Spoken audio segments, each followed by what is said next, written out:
다음은 5분 자유 발언을 듣도록 하겠습니다. 오늘은 4분밖에 안 계시니까 시간이 그리 길지 않을 테니 가능하시면 5분 자유 발언을 함께 듣도록 했으면 좋겠습니다. 먼저 인천 계양을 출신의 더불어민주당 송영길 의원 나오셔서 발언해 주시기 바랍니다.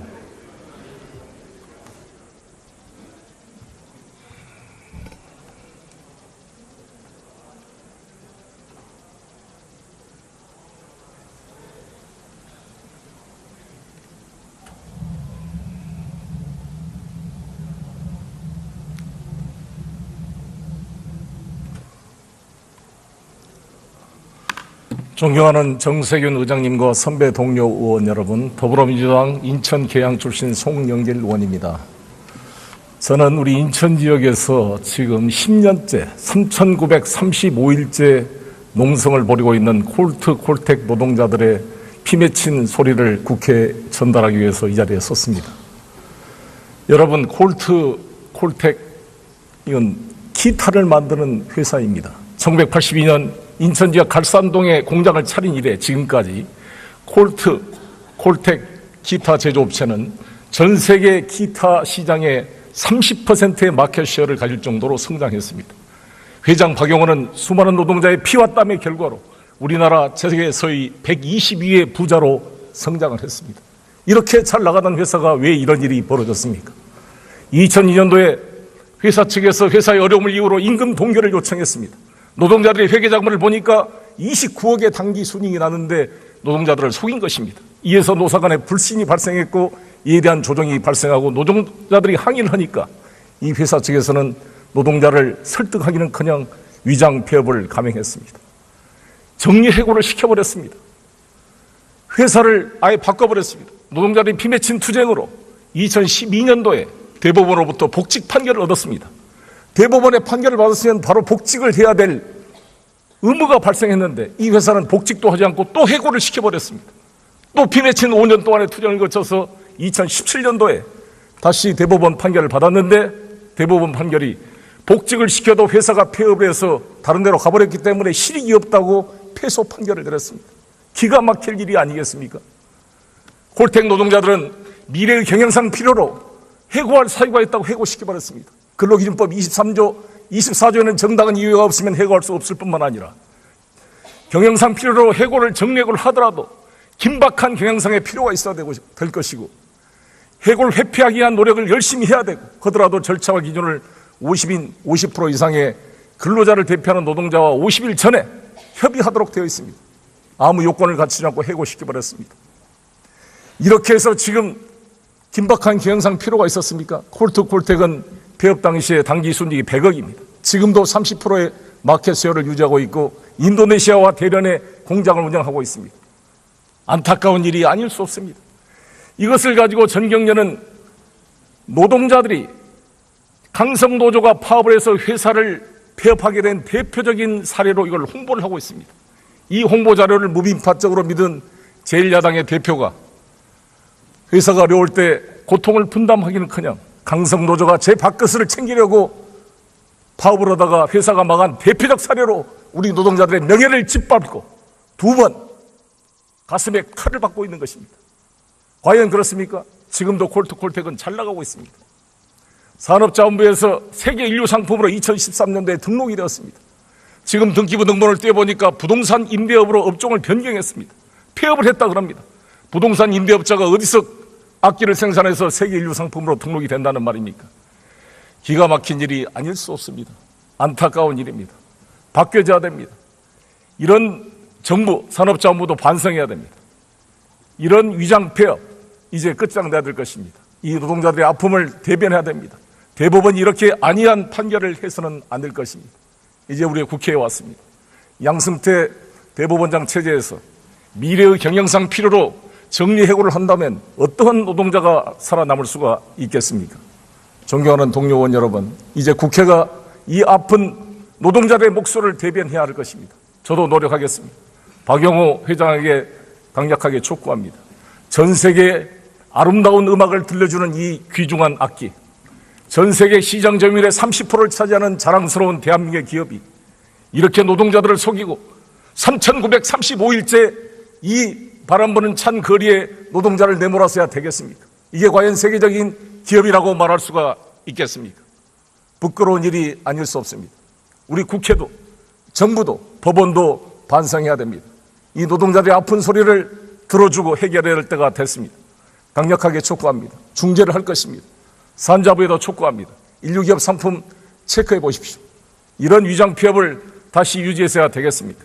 대법원도 판례를 전향적으로 변경해서 이 콜트콜텍의 사례가 마치 강성노조가 회사를 망하게 한 사례로 악용되지 않도록 철저하게 불식시켜야 될 것입니다. 동료 여러분의 이해와 협력을 구하겠습니다. 감사합니다. 네, 수고하셨습니다. 다음은 대전 대덕 출신의 자유한국당 정용기 의원 나오셔서 발언해 주시기 바랍니다.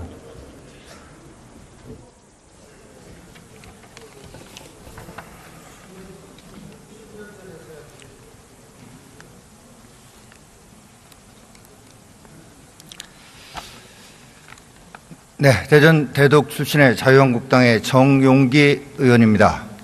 존경하는 정세균 의장님과 선배 동료 의원 여러분,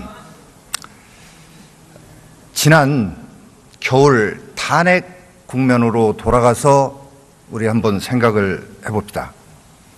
당시에 여와 야를 떠나서 우리 의원들이 걱정했던 것이 무엇이며 우리가 지키고자 했던 소중한 가치가 무엇이었습니까? 우리는 헌정 중단이라고 하는 사태를 걱정했고 그 과정에서 법치주의를 핵으로 하는 민주주의를 지키고자 했습니다. 사람에 의한 인치가 아니라 법의 지배, 법치주의를 바로 세워야 한다는 사명감을 우리 모두가 함께 했습니다. 그리고 그 과정에서 또 여야를 떠나서 우리가 문제의식으로 가졌던 것이 무엇입니까? 왜 이런 불행한 일이 계속 되풀이되는가? 왜 이런 불행한 대통령들이 계속해서 나오는 것인가 하는 것이었고 그 원인과 해답도 우리는 여야를 떠나서 함께 했습니다. 그것은 바로 제왕적 대통령제의 그 원인이 있고 그리고 대통령의 권력을 분산하는 것이 해답이라는 인식도 함께 했습니다. 그렇습니다. 민주주의는 권력을 가진 사람을 믿지 말자라는 것에서 출발합니다. 그리고 그런 것들을 제도화해서 권력을 분산해 놓는 것이 민주주의의 제도적 완성이고 그렇게 하고도 안심할 수가 없어서 언론이라고 하는 언론의 자유라고 하는 이런 것을 보장해서 이 시스템 전체가 제대로 작동하는지 감시하고 비판하도록 하고 있는 것입니다. 결론은 언론이 자유롭고 공정하지 못하면 민주주의라고 할 수 없는 것 아니겠습니까? 자, 그런데 이제 탄핵 국면을 지나서 문재인 정부가 출범하고 6개월이 지난 이 시점 우리 한번 우리의 상황을 한번 돌아봅시다. 박근혜 대통령에서 문재인 대통령으로 새누리당에서 더불어민주당으로 바뀐 것 말고 권력 작동의 어떤 실상이 바뀌었습니까? 전혀 바뀌지 않고 제왕적 대통령제에 의해서 권력이 작동되고 있다는 것은 저도 알고 여러분도 알고 우리 국민들도 압니다. 특히나 이 정부에 의해서 지금 자행되고 있는 공영방송에 대한 장악 과정을 보면 바로 민주주의를 부정하고 있고 민주주의를 외치면서 민주주의를 파괴하고 있고 민주주의에 대해서 도전하고 있습니다. 공영방송 장악하는 그 방법을 한번 살펴보면 정말로 반민주적이 그지없습니다. 소위 노조원들이 공영방송 이사들의 집과 직장과 교회까지 찾아가 가지고 테러에 가까운 압박을 하는 이것이 민주적인 방법입니까? 이게 문화혁명의 홍위병과 과연 뭐가 다른 말입니까? 더 절망적인 것은 이러한 공영방송 장악 과정이 집권 세력의 기획하에 진행되고 있다라는 이런 점입니다. 민주당의 문건에 의해서 지금 공영방송 장악 과정이 진행되고 있다는 것은 3살 먹은 애도 알고 있는 것입니다. 이것을 부정한다면 그것이야말로 손바닥으로 하늘을 가리는 것일 겁니다.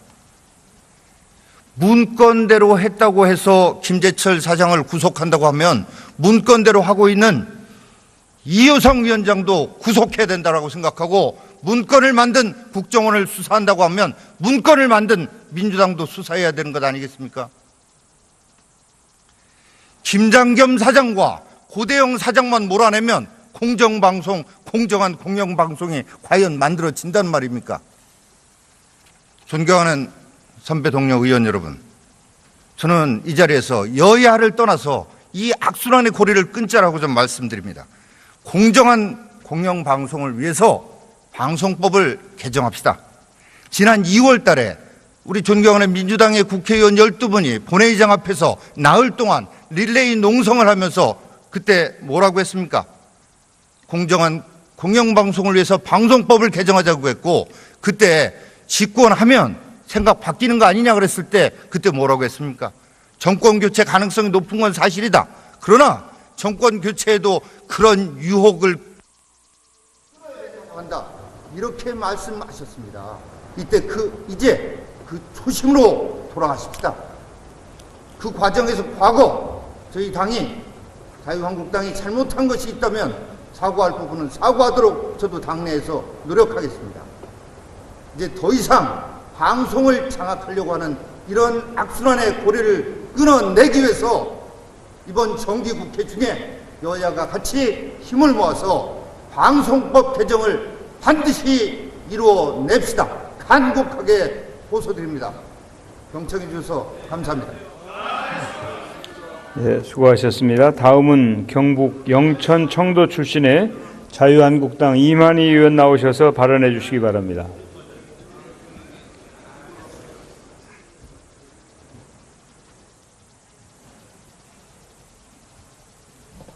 많이 들어가셨네.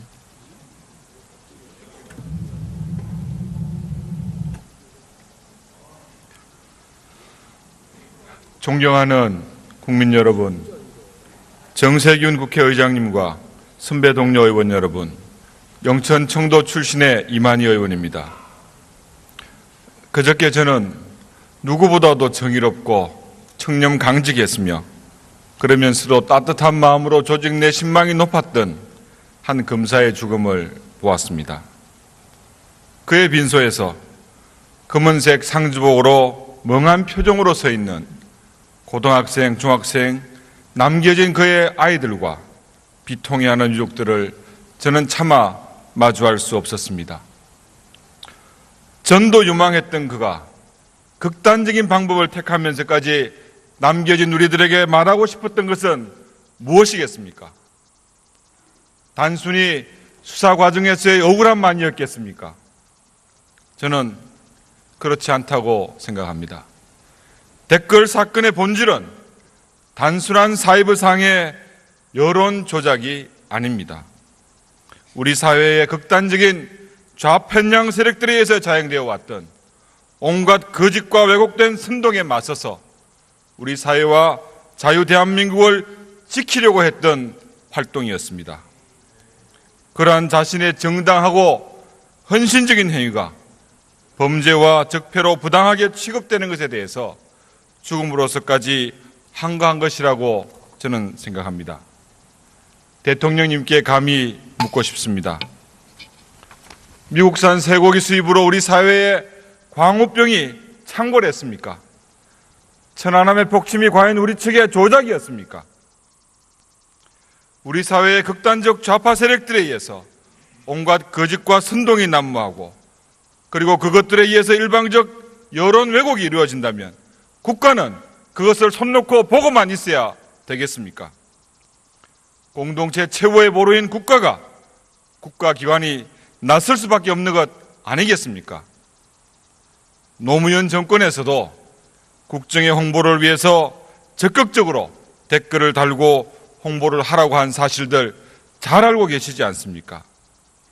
이런 순수함으로 대한민국을 지키고자 했던 자신들의 행동과 충심이 단지 정권이 바뀌었다는 이유 하나만으로 하루아침에 범죄로 둔갑되고 기울어진 언론 환경 속에서 일방적으로 범죄자로 매도된다면 누가 버틸 수 있겠습니까? 설사 정말 그 순수성을 의심받는 불법적인 행동이 있었다면 그것 역시 법과 절차에 따라 진상이 규명되고 바로 잡아져야 할 것입니다. 그것이 민주주의의 기본 원칙일 것입니다. 그러나 지금 어떻습니까? 대한민국의 정당성과 우리 사회에 대한 편향된 시각을 가진 민간인들에 의해서 개혁위원이라는 완장을 채워서 적폐청산이라는 명목으로 온갖 국가 기밀이 담긴 국정원의 메인 서브 자료를 마음대로 뒤지게 하고 정확히 상대당이 집권한 9년 만의 기간을 문제 삼고 있습니다. 그것을 근거 삼아 수사 의뢰라는 방법으로 검찰의 수사를 진행하는 편법이 자행되고 있습니다. 이들에게 복수의 칼날을 쥐어주고 정권의 뜻대로 춤을 추게 한 것은 과연 누구입니까? 그리고도 적폐청산이라는 이름만 달면은 절차적 등장성은 무시해도 되는 것입니까? 이것이 정치보복이 아니라면은 얼마나 더 많은 억울한 죽음이 있어야 하겠습니까? 감히 대통령님께 요청합니다. 지금 당장이라도 광기 어린 이 정치보복의 순례를 멈추도록 하십시오. 그리고 이 사태의 책임자를 경질하십시오. 살아있는 권력만을 쳐다보는 일부 검찰의 행태에 대해서도 경종을 울려야 합니다. 이것은 국민의 뜻이고 이것이야말로 대한민국을 지키는 길이라고 저는 생각합니다. 경청해 주셔서 감사합니다. 수고하셨습니다. 마지막으로 인천 부평 갑 출신의 자유한국당 정유섭 의원 나오셔서 발언해 주시기 바랍니다.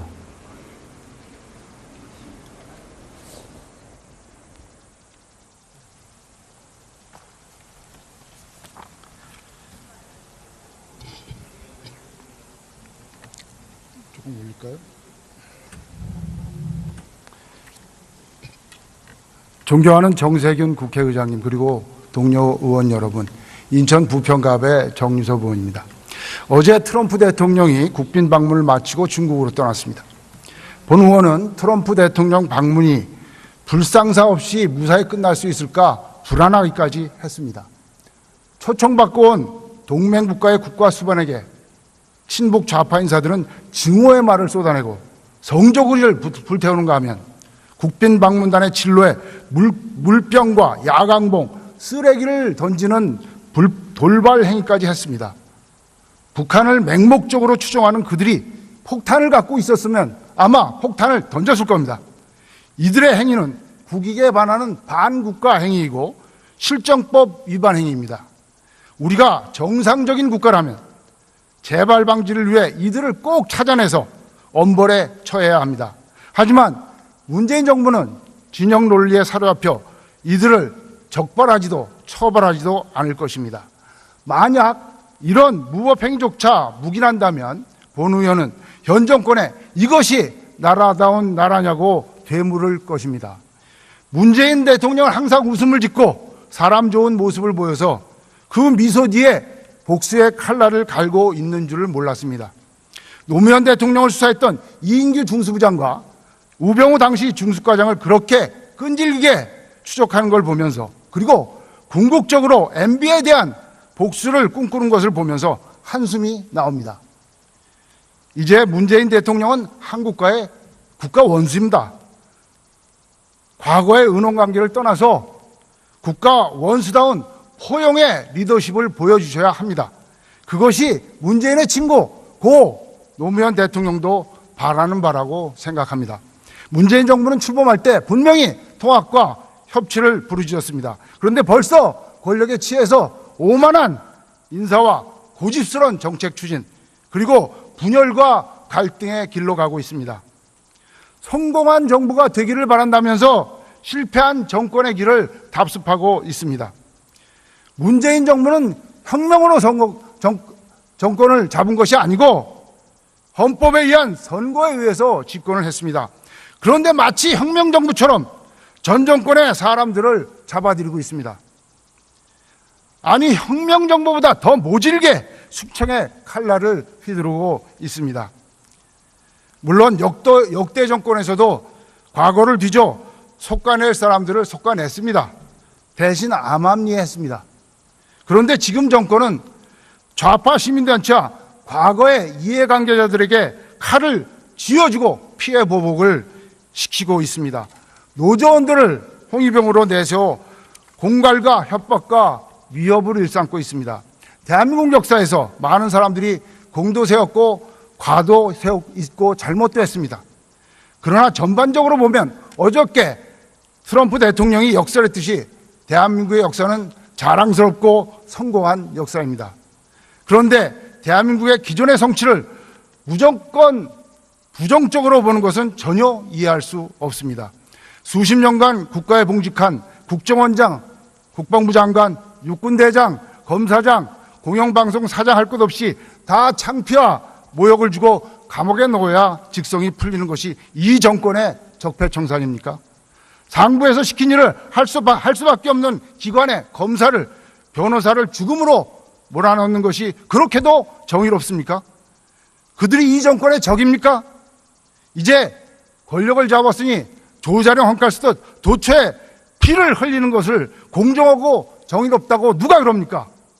또 다른 원한을 만드는 길로 가고 있습니다. 벌써 현 정권은 퇴행적 모습을 보이고 있습니다. 지금의 하는 짓을 보면 검찰이 적폐 청산 대상 1호입니다. 본의원은 현 정부가 국정원 댓글 사건을 끝까지 파헤쳐야 할 만큼 그렇게 중요하게 보는 이유를 모르겠습니다. 문바들의 집단 댓글은 누구의 짓입니까? DJ 때, 참여정부 때 야당 지지 연예인들은 TV에서 사라졌고 여당 지지 단체들은 풍족했습니다. 블랙리스트도 화이트리스트도 있었습니다.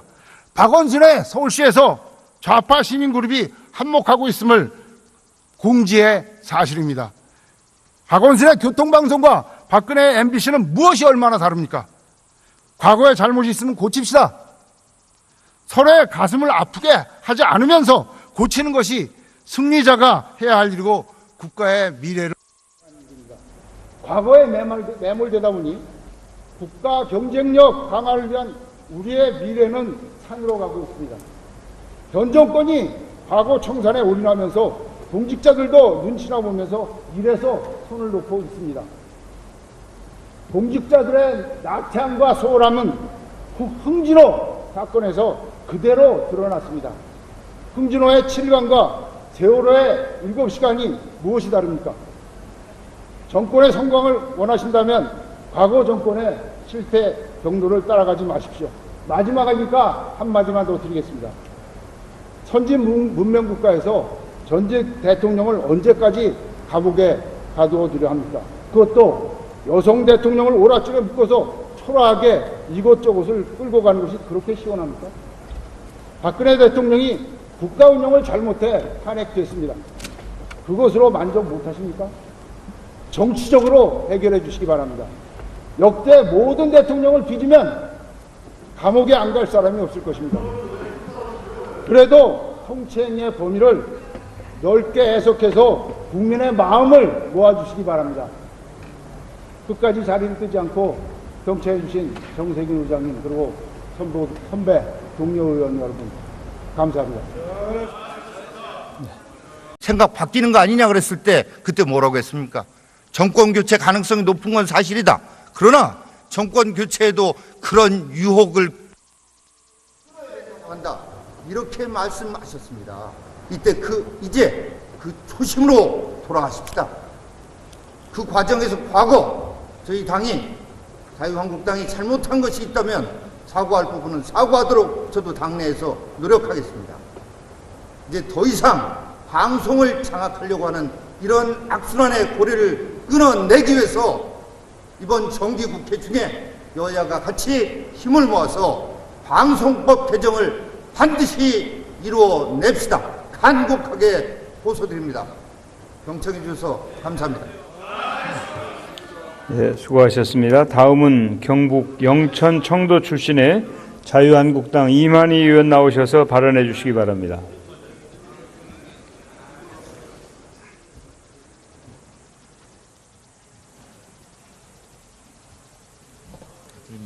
들어가셨니?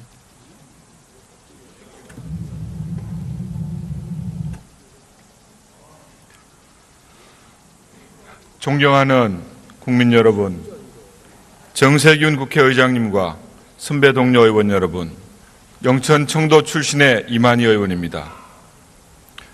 그저께 저는 누구보다도 정의롭고 청렴 강직했으며 그러면서도 따뜻한 마음으로 조직 내 신망이 높았던 한 검사의 죽음을 보았습니다. 그의 빈소에서 검은색 상주복으로 멍한 표정으로 서 있는 고등학생, 중학생, 남겨진 그의 아이들과 비통해하는 유족들을 저는 차마 마주할 수 없었습니다. 전도 유망했던 그가 극단적인 방법을 택하면서까지 남겨진 우리들에게 말하고 싶었던 것은 무엇이겠습니까? 단순히 수사 과정에서의 억울함만이었겠습니까? 저는 그렇지 않다고 생각합니다. 댓글 사건의 본질은 단순한 사이버상의 여론 조작이 아닙니다. 우리 사회의 극단적인 좌편향 세력들에 의해서 자행되어 왔던 온갖 거짓과 왜곡된 선동에 맞서서 우리 사회와 자유 대한민국을 지키려고 했던 활동이었습니다. 그러한 자신의 정당하고 헌신적인 행위가 범죄와 적폐로 부당하게 취급되는 것에 대해서 해고를 정력을 하더라도 긴박한 경영상의 필요가 있어야 될 것이고 해고를 회피하기 위한 노력을 열심히 해야 되고 하더라도 절차와 기준을 50% 이상의 근로자를 대표하는 노동자와 50일 전에 협의하도록 되어 있습니다. 아무 요건을 갖추지 않고 해고시켜버렸습니다.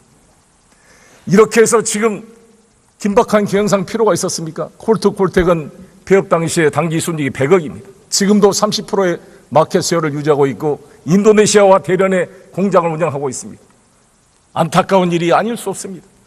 이것을 가지고 전경련은 노동자들이 강성노조가 파업을 해서 회사를 폐업하게 된 대표적인 사례로 이걸 홍보를 하고 있습니다. 이 홍보 자료를 무빈파적으로 믿은 제1야당의 대표가 회사가 어려울 때 고통을 분담하기는커녕 강성노조가 제 밥그릇을 챙기려고 파업을 하다가 회사가 망한 대표적 사례로 우리 노동자들의 명예를 짓밟고 2번 가슴에 칼을 받고 있는 것입니다. 과연 그렇습니까? 지금도 콜트콜텍은 잘 나가고 있습니다. 산업자원부에서 세계 인류 상품으로 2013년도에 등록이 되었습니다. 지금 등기부 등본을 떼보니까 부동산 임대업으로 업종을 변경했습니다. 폐업을 했다 그럽니다. 부동산 임대업자가 어디서 악기를 생산해서 세계 인류 상품으로 등록이 된다는 말입니까? 기가 막힌 일이 아닐 수 없습니다. 안타까운 일입니다. 바뀌어져야 됩니다. 이런 정부, 산업자원부도 반성해야 됩니다. 이런 위장 폐업 이제 끝장내야 될 것입니다. 이 노동자들의 아픔을 대변해야 됩니다. 대법원이 이렇게 안이한 판결을 해서는 안 될 것입니다. 이제 우리의 국회에 왔습니다. 양승태 대법원장 체제에서 미래의 경영상 필요로 정리해고를 한다면 어떠한 노동자가 살아남을 수가 있겠습니까? 존경하는 동료 의원 여러분, 이제 국회가 이 아픈 노동자들의 목소리를 대변해야 할 것입니다. 저도 노력하겠습니다. 박영호 회장에게 강력하게 촉구합니다. 전 세계에 아름다운 음악을 들려주는 이 귀중한 악기, 전 세계 시장 점유율의 30%를 차지하는 자랑스러운 대한민국의 기업이 이렇게 노동자들을 속이고 3,935일째 이 바람 부는 찬 거리에 노동자를 내몰아서야 되겠습니까? 이게 과연 세계적인 기업이라고 말할 수가 있겠습니까? 부끄러운 일이 아닐 수 없습니다. 우리 국회도 정부도 법원도 반성해야 됩니다. 이 노동자들의 아픈 소리를 들어주고 해결해야 할 때가 됐습니다. 강력하게 촉구합니다. 중재를 할 것입니다. 산자부에도 촉구합니다. 인류기업 상품 체크해 보십시오. 이런 위장 폐업을 다시 유지해서야 되겠습니까? 대법원도 판례를 전향적으로 변경해서 이 콜트콜텍의 사례가 마치 강성노조가 회사를 망하게 한 사례로 악용되지 않도록 철저하게 불식시켜야 될 것입니다. 동료 여러분의 이해와 협력을 구하겠습니다. 감사합니다. 네, 수고하셨습니다. 다음은 대전 대덕 출신의 자유한국당 정용기 의원 나오셔서 발언해 주시기 바랍니다.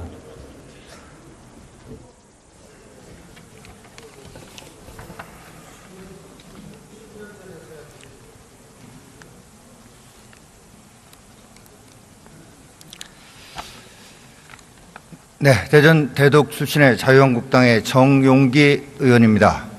존경하는 정세균 의장님과 선배 동료 의원 여러분, 지난 겨울 탄핵 국면으로 돌아가서 우리 한번 생각을 해봅시다. 당시에 여와 야를 떠나서 우리 의원들이 걱정했던 것이 무엇이며 우리가 지키고자 했던 소중한 가치가 무엇이었습니까? 우리는 헌정 중단이라고 하는 사태를 걱정했고 그 과정에서 법치주의를 핵으로 하는 민주주의를 지키고자 했습니다. 사람에 의한 인치가 아니라 법의 지배, 법치주의를 바로 세워야 한다는 사명감을 우리 모두가 함께 했습니다. 그리고 그 과정에서 또 여야를 떠나서 우리가 문제의식으로 가졌던 것이 무엇입니까? 왜 이런 불행한 일이 계속 되풀이되는가? 왜 이런 불행한 대통령들이 계속해서 나오는 것인가 하는 것이었고 그 원인과 해답도 우리는 여야를 떠나서 함께 했습니다. 그것은 바로 제왕적 대통령제의 그 원인이 있고 그리고 대통령의 권력을 분산하는 것이 해답이라는 인식도 함께 했습니다. 그렇습니다. 민주주의는 권력을 가진 사람을 믿지 말자라는 것에서 출발합니다.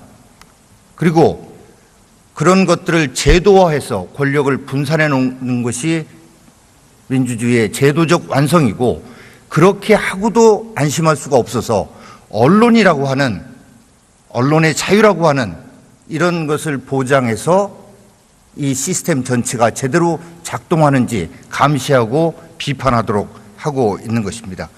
결론은 언론이 자유롭고 공정하지 못하면 민주주의라고 할 수. 다음은 5분 자유 발언을 듣도록 하겠습니다. 오늘은 4분밖에 안 계시니까 시간이 그리 길지 않을 테니 가능하시면 5분 자유 발언을 함께 듣도록 했으면 좋겠습니다. 먼저 인천 계양을 출신의 더불어민주당 송영길 의원 나오셔서 발언해 주시기 바랍니다.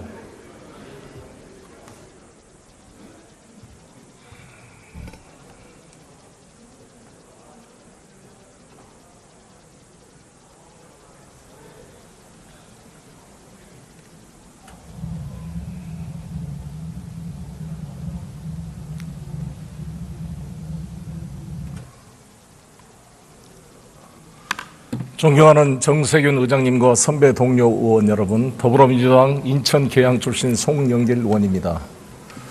저는 우리 인천 지역에서 지금 10년째 3,935일째 농성을 벌이고 있는 콜텍 노동자들의 피 맺힌 소리를 국회에 전달하기 위해서 이 자리에 섰습니다. 여러분, 콜텍 이건 기타를 만드는 회사입니다. 1982년 인천 지역 갈산동에 공장을 차린 이래 지금까지 콜텍 기타 제조업체는 전 세계 기타 시장의 30%의 마켓시어를 가질 정도로 성장했습니다. 회장 박용원은 수많은 노동자의 피와 땀의 결과로 우리나라 세계에서의 122의 부자로 성장을 했습니다. 이렇게 잘 나가던 회사가 왜 이런 일이 벌어졌습니까? 2002년도에 회사 측에서 회사의 어려움을 이유로 임금 동결을 요청했습니다. 노동자들의 회계자금을 보니까 29억의 당기 순이익이 나는데 노동자들을 속인 것입니다. 이에서 노사 간에 불신이 발생했고 이에 대한 조정이 발생하고 노동자들이 항의를 하니까 이 회사 측에서는 노동자를 설득하기는커녕 위장 폐업을 감행했습니다. 정리해고를 시켜버렸습니다. 회사를 아예 바꿔버렸습니다. 노동자들이 피 맺힌 투쟁으로 2012년도에 대법원으로부터 복직 판결을 얻었습니다. 대법원의 판결을 받았으면 바로 복직을 해야 될 의무가 발생했는데 이 회사는 복직도 하지 않고 또 해고를 시켜버렸습니다. 또 피 맺힌 5년 동안의 투쟁을 거쳐서 2017년도에 다시 대법원 판결을 받았는데 대법원 판결이 복직을 시켜도 회사가 폐업을 해서 다른 데로 가버렸기 때문에 실익이 없다고 패소 판결을 내렸습니다. 기가 막힐 일이 아니겠습니까? 콜텍 노동자들은 미래의 경영상 필요로 해고할 사유가 있다고 해고시켜버렸습니다. 근로기준법 24조에는 정당한 이유가 없으면 해고할 수 없을 뿐만 아니라 경영상 필요로 없는 것 아니겠습니까? 자, 그런데 이제 탄핵 국면을 지나서 문재인 정부가 출범하고 6개월이 지난 이 시점, 우리 한번 우리의 상황을 한번 돌아봅시다. 박근혜 대통령에서 문재인 대통령으로 새누리당에서 더불어민주당으로 바뀐 것 말고 권력 작동의 어떤 실상이 바뀌었습니까? 전혀 바뀌지 않고 제왕적 대통령제에 의해서 권력이 작동되고 있다는 것은 저도 알고 여러분도 알고 우리 국민들도 압니다. 특히나 이 정부에 의해서 지금 자행되고 있는 공영방송에 대한 장악 과정을 보면 바로 민주주의를 부정하고 있고 민주주의를 외치면서 민주주의를 파괴하고 있고 민주주의에 대해서 도전하고 있습니다. 공영방송 장악하는 그 방법을 한번 살펴보면 정말로 반민주적이 그지없습니다. 소위 노조원들이 공영방송 이사들의 집과 직장과 교회까지 찾아가 가지고 테러에 가까운 압박을 하는 이것이 민주적인 방법입니까? 이게 문화혁명의 홍위병과 과연 뭐가 다른 말입니까? 더 절망적인 것은 이러한 공영방송 장악 과정이 집권 세력의 기획하에 진행되고 있다라는 이런 점입니다. 민주당의 문건에 의해서 지금 공영방송 장악 과정이 진행되고 있다는 것은 3살 먹은 애도 알고 있는 것입니다. 이것을 부정한다면 그것이야말로 손바닥으로 하늘을 가리는 것일 겁니다. 문건대로 했다고 해서 김재철 사장을 구속한다고 하면 문건대로 하고 있는 이효성 위원장도 구속해야 된다고 생각하고 문건을 만든 국정원을 수사한다고 하면 문건을 만든 민주당도 수사해야 되는 것 아니겠습니까? 김장겸 사장과 고대영 사장만 몰아내면 공정방송, 공정한 공영방송이 과연 만들어진단 말입니까? 존경하는 선배 동료 의원 여러분, 저는 이 자리에서 여야를 떠나서 이 악순환의 고리를 끊자라고 좀 말씀드립니다. 공정한 공영방송을 위해서 방송법을 개정합시다. 지난 2월 달에 우리 존경하는 민주당의 국회의원 12분이 본회의장 앞에서 나흘 동안 릴레이 농성을 하면서 그때 뭐라고 했습니까? 공정한 공영방송을 위해서 방송법을 개정하자고 했고 그때 집권하면